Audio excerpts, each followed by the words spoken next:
Hey guys, Anfield here. This is going to be basically my crew skill guide video. This is something that I suggested earlier, and I wanted to see whether people actually wanted it, whether it be useful, and a lot of you said yes, you'd like to see a video on crew skills. So here it is. It's going to be a little bit long-winded. I'm going to try to not keep my thoughts too muddled up, but we'll see how I go. So basically, crew skills are important, and a lot of people do struggle, I think, to get crew skills correctly. And unlike equipment, which there's a lot of standardization across the board, crew skills can vary a lot, and it often depends on the tank, even if they're both mediums or heavies, or it can depend on playstyle as well as what you choose module wise or equipment wise, as well as your repairs, medkit, rations, or extinguisher sort of thing. So yeah, I'll get straight into it. Basically, here's my MX50B. So this is the one I'm going to start with. Now, one of the most important crew skills you can have, well, it is the most important crew skill you can have until the change, is Sixth Sense. Every single tank that you own should go for Sixth Sense. Now, whether you train Sixth Sense first depends on whether you have the gold to reset at 100%. So, for example, if you have gold and can reset the commander's first skill when it's fully trained to Sixth Sense, then you can maybe train repairs first. But if you don't have any gold, train Sixth Sense first. It's only active when it's 100%. So obviously, if you can afford to switch it, then do repairs first, because repairs are active as soon as you start training it. But Sixth Sense is absolutely vital. Always go for Sixth Sense on the commander once you're at 100%. Eventually, I think they do plan to move it to the radio operator as a standard, not a skill, but when the radio operator reaches 100%, it'll automatically, or whoever's covering the radio operator position, it'll automatically go to, it'll automatically have Sixth Sense without you actually having to train it as a real skill. But for right now, Sixth Sense on the commander, absolutely every time, as soon as you get 100%. That was pretty obvious. Most of you know that, I hope. If not, well, here you go. Sixth Sense. But there are lots of other skills. Once you get that, after that, it becomes much more difficult to really understand what skills should be put on what. So the 50B is an autoloading heavy tank. It relies on getting around the map and then clipping out unsuspecting enemies. So a lot of you ask me about what skills are really important, and one of the ones I get asked about is Brothers in Arms a lot. Now, Brothers in Arms is an interesting skill. It basically acts as another set of vents in terms of increasing the crew's ability to fight, and you have to have it on 100% on every single crew member for it to be active. So it's no good training it on 3 and leaving it out on 1. You get no benefit from that. It's not like repairs or camo or firefighting, where if you have it on 3, you still get bonuses from it. Brothers in Arms have to be 100%. Now, it is worth it, and generally I find that Brothers in Arms becomes worth it when you have a crew that has like at minimum 3, but more like 4 or 5 crew skills. Brothers in Arms is great for long reloading tanks. So whether it's autoloaders or it's a big heavy tank like the E100 with a long reload, Brothers in Arms is absolutely vital eventually for those tanks. You should definitely get it for those tanks after you have a decent crew up and running. However, for the other tanks, it's less important. It is still important, but it's less important. So you can get it a little bit later on some of the other tanks, depending on what you need. So Brothers in Arms is a tricky one, because you have to sort of make sure that you have enough crew skills to make it worth it, because obviously you need it on everything and at 100% for it to be even useful at all. So the next thing is repairs. Now, repairs is generally a skill that you should get on pretty much every single tank. The only tanks I really wouldn't put repairs on are light tanks. Repairs are useful on light tanks, but only if you plan to fight a lot. And my 54 lightweight, because it was doing tournament stuff, has not only camo but also repairs going. Otherwise, I wouldn't put repairs on there. I would do all sorts of different things probably with this crew. If it was only for lighting, it would have recon instead of repairs. Yeah, I mean, this is probably okay. I mean, I don't think there's a great deal you can do with these two, but this would have 100% on situational awareness. It probably should right now, to be fair, but other than that, you could also put Brothers in Arms on it to help the camo coefficient, but this was built to fight, so even though it's a crap crew, not even 3 skills trained, it doesn't have, it does have repairs, and that was because I was using it to fight. But otherwise, you know, make sure you have camo. That is more important than repairs on this. And then if you're planning to fight and spot, then, you know, get repairs. But it's less important, is what I'm trying to say, for a light tank than it is for medium, heavy, or TD. So going back to the 50B, the rest of the skills in the 50B are kind of interesting. I have, in fact, the most place you want to focus here is the gunner and the driver, because they have the best skills, or the best selection of skills. So here, other than repairs and Brothers in Arms, I also have Snapshot. Huge. Snapshot with Smooth Ride is like basically have an extra stabilizer. It helps you with the gun aim time and keeping the gun small, which is absolutely vital in a fighting situation. You keep the reticle small, you're going to hit more shots. I mean, that's huge, especially for an autoloader, but for any tank really. I have Deadeye, so that's when I clip, I have a chance of doing, you know, critical damage, which is useful. I have Armorer being trained, mostly because it doesn't really have anything I'd put on it, you know, other than maybe Adrenaline Rush. I mean, you could put firefighting on it. That would be not too unuseful, but it's, you know, it's already got firefighting on 1, but and oh, actually on 2, because I have it on there, and that's because I have rations on it. But other than that, I mean, I've tried camo for a while. It wasn't really that useful for the 50B, I didn't think, so I took it off. Designated target is you're doing a lot of your own spotting and stuff, but designated target might be nice, but that would have to be 100% before it's even useful. So I like what I have going on here. I don't think there's a better setup for the number of skills I have.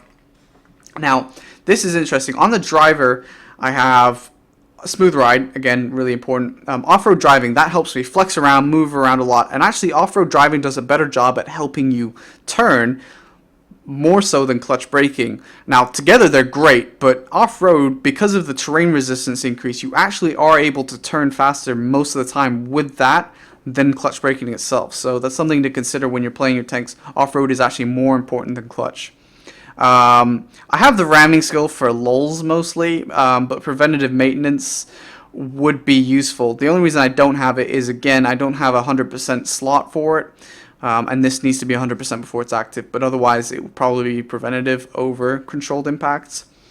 So these are generally the skills, you know, the most important skills. These two right here that you can have on the gunner and the driver after repairs. And also Brothers in Arms if you have a big crew like I do. So those two are important for any tank. So let's just go to a regular heavy tank real quick. Go to the E100. This is my best crew. It's almost at 6. I have a lot of crews that are pretty much this level. So what you'll notice here is I have Jack of all trades. Now what Jack of all trades allows you to do is basically put rations over a med kit. Because if you do lose a crew member by not having, and you don't have a med kit, it does allow the commander to cover that position, and it's less of a detriment to your tank than it would otherwise be. That's saying it's not perfect, but still. The reason I have Jack of all trades trained is I could put, I mean, I guess the next best thing would be firefighting. Don't really need mentor. Mentor is pretty useless. But the reason I have Jack of all trades is because they used to be where you got shot in the lower glaciers on the E100, E75, E50s, you would get set on fire. Now that was changed because the transmission was moved to the back or something. I can't remember exactly. Someone in the comments I'm sure will know. Anyway, but you can't really get set on fire from the front anymore like you used to. So as a result, I put it over the fire extinguisher instead. So if I want to rations, I'll put it over the fire extinguisher. But I could do the med kit because I have that. Now, this is generally, I mean, This is pretty standard for a big tank like this. Off-road, clutch braking combined will be very good. Smooth ride is still key, especially with such big bloom. You want to get as much stuff to get the reticle down as possible. The only thing you don't really need is the GLD. GLD is just so not useful, and I went over that before, so... oh, I do want to go over one thing to amend the equipment guide. After talking with Zena from EU, I'd been considering it for a while. I'd already taken optics off of all of my 410 plus view range mediums. I hadn't done it yet for the 400 or the Russian mediums, and I thought maybe optics was still useful, but after talking, I decided that vents is the better option because of the fact of how the game plays now. As long as you have view range perks on your crew, I would... Don't worry about optics. If you didn't have any view range perks, then maybe still optics before vents. But if you have a good crew with a lot of view range helping perks, you could go with vents. So now that I'm looking at the Russian mediums, anyways, one thing I do want to go over is that camo is not super important as it used to be, and I've started to phase it off a little bit on some of my mediums. But it's costs a lot of money, so I'm doing it bit by bit, sort of more waiting for crew training, 50% off events before I do this. But this is my 62A crew now. It's basically geared up for fighting now. The only thing is camo would probably be last thing being trained at the moment, and I would probably prefer situational awareness over camo being trained right there. I would rather the 71% be the camo, but that's okay. So let's just have a quick look. So as you can see here, snapshot, smooth ride, again, very important. I have Brothers in Arms because it's a very big crew. You don't have to do it on the Russian mediums, but I would do it later when you have a big crew for it. It's only the big tanks like the E100, the 50B, or whatever that you could probably do it on the third one being trained rather than training your fifth skill. Nothing here is really that important. Designated target's not bad. Armorer, it's not bad. It's more important to have what I have. Now, Deadeye is absolutely key. You want Deadeye on fast reloading tanks, absolutely 100%. It's not so useful on huge alpha tanks that take a long time to reload. If you have it, and you have a big crew, okay, get it, but it's absolutely vital when you have something that reloads in 5 seconds to have something like Deadeye. It can win you fights all the time. Off-road driving is being trained. Again, to be honest with you, if I wanted to spend the gold, I would probably swap camo with that. And that's just because of how the meta's been shifting. There are more maps that are city-based and brawling-based, and the view range game is sort of shifted out. Excuse me, shifted out of the meta, and so you want to basically give your tank the best fighting chance in a brawl now. So you can tell, like crews like this, that probably I would start putting camo at the back now, no optics, and running it like that.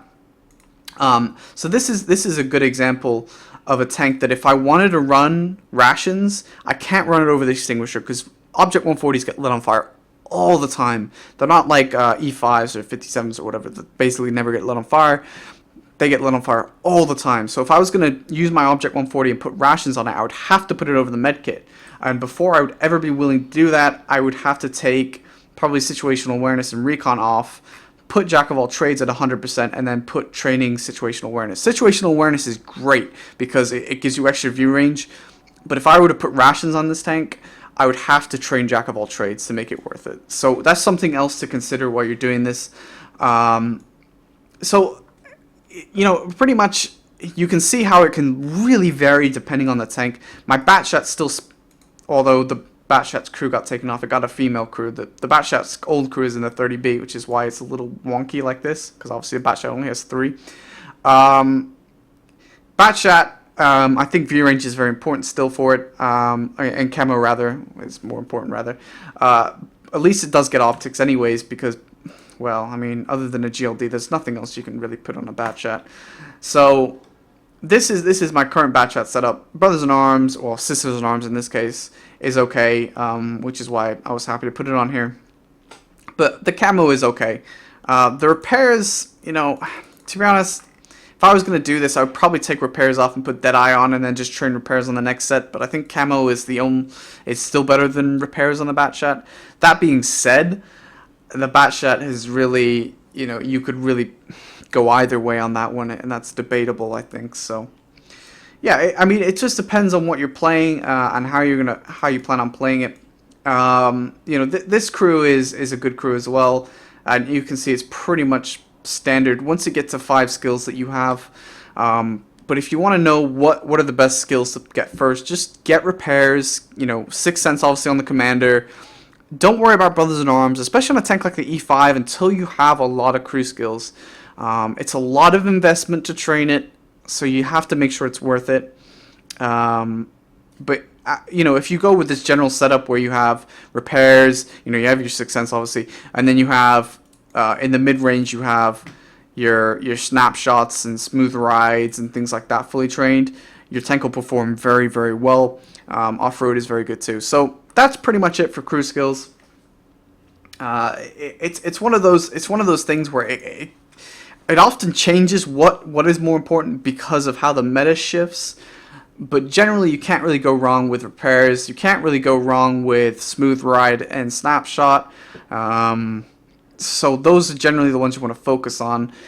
It's a difficult one in a lot of cases, just because even TDs change depending on the TD. Some TDs it's really not worth it to put camo on, and other TDs it is worth it. So it's one of those things where you just have to go on a case by case basis. And you'll be fine. So I hope this helped you guys. I know it's a little long-winded. If you have any questions, do let me know, because I'm sure I missed stuff. You know, such as more on the loader. The loader is the most important skill in the loader is safe stowage and then adrenaline rush. If the loader is also your radio operator, then train 6th Sense, or not 6th Sense, excuse me. Train situational awareness for view range. But most definitely always try and get safe stowage quite early, because that'll help you. Let's see, where's my IS-3 crew? Oh, it's on the IS-5, right? Yes, so let's just move it back for a second. So in this case, you know, obviously I'm going to tank like the IS-3, which gets ammo-racked a lot. I wanted to go after safe stowage very quickly, so that's the most important loader skill. But other than that, they really don't have good loading skills, to be fair, so it just depends on what you're playing and how you want to play it. So yeah, I hope this helped you guys. Let me know what you thought in the comments. If you have any questions, and I'll try to answer them.